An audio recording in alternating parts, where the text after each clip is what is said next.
Hello everyone, this is Jonathan Little, and I'm here today with the 50th episode of Weekly Poker Hand.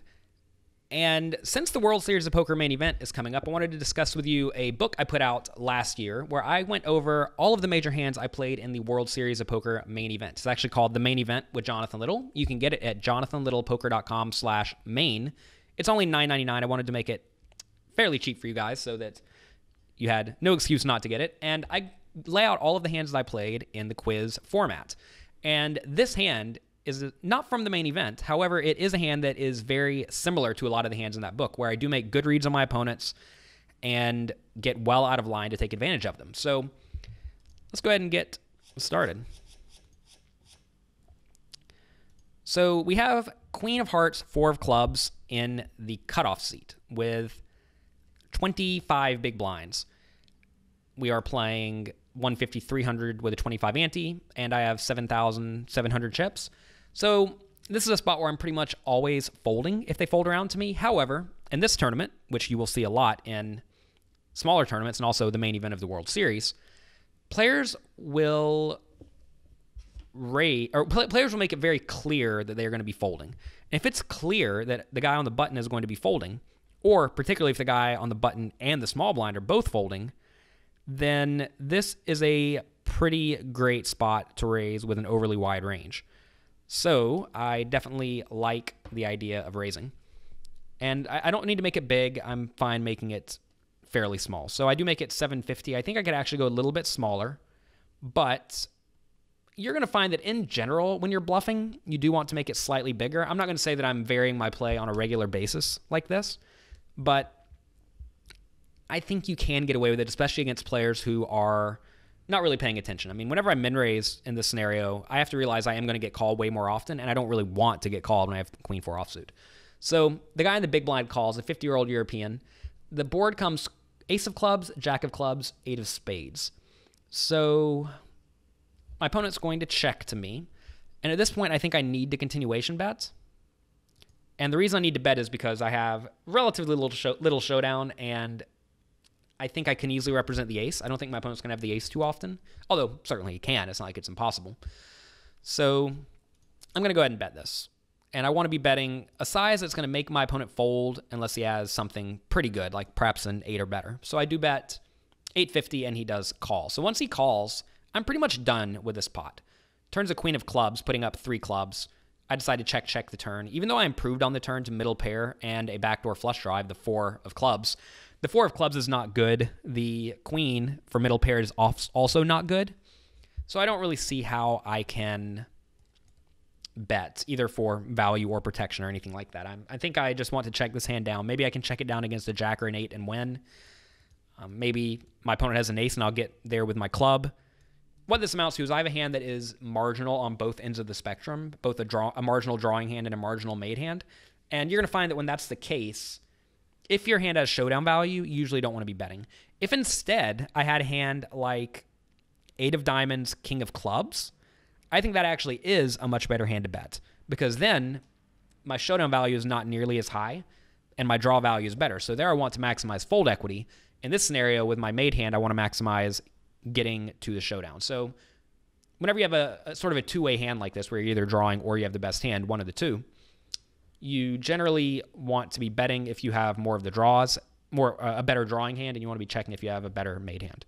So like say I had Ace of Diamonds, 2 of clubs, I'd pretty much never, ever even consider betting this because we have a lot of showdown value.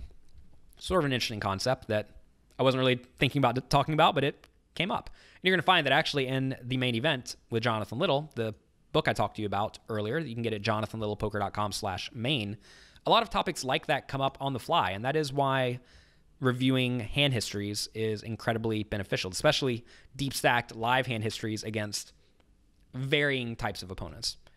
So anyways, river is the 5 of hearts, a pretty blank card. And my opponent bets 1,600 into the 3,600 chip pot, so pretty small. And in general, this screams value to me, but at the same time, a lot of players will make this bet with any hand they perceive to be good. So, right, if my opponent thinks that I would always bet with an ace on the turn, then he's going to take a lot of the aces out of my range, meaning that I either have a queen, a jack, or worse.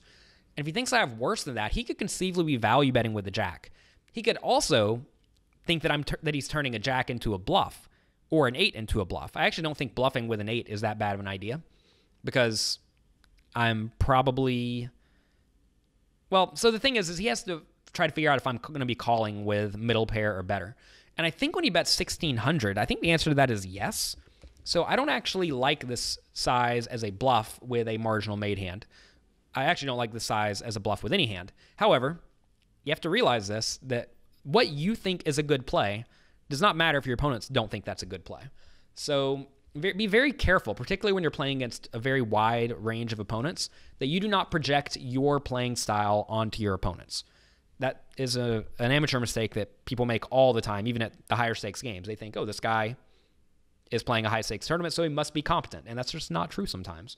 Or the same thing happens. You'll be playing in smaller stakes games and think, oh, this guy's playing small stakes. He must not be very good. But some people at small stakes are very good.